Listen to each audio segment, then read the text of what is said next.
Good day po sa inyong lahat. Kumusta na po kayo? Welcome po sa another episode ng ating vlog, na kung saan ang topic po natin for today ay kailan ba yung susunod na batch ng RTL natin. Ayan.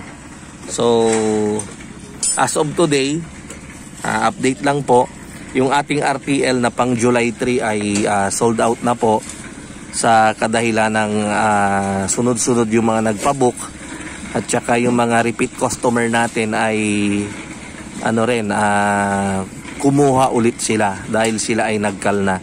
Isa na dyan si Ma'am LB Davis, na kung saan umorder siya ng 1,152 heads pamalit dun sa kanyang naunang batch.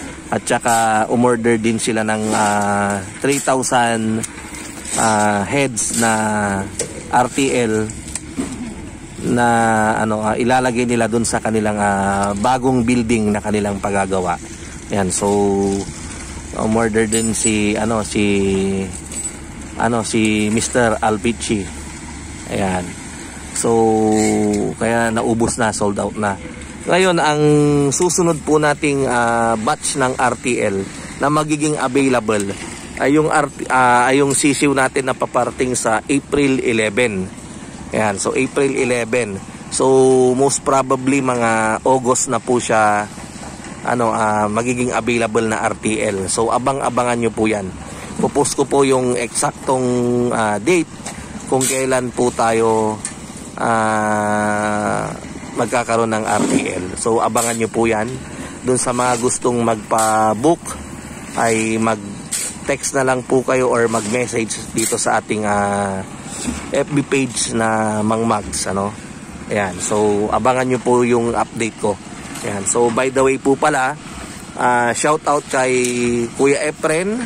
Ayan. Si Kuya Efren ay kaibigan natin dito sa barangay, kabarangay natin. Si Kuya Efren ay galing ng US. Actually US citizen to, pero mas gusto niyang mamuhay dito. Ayan.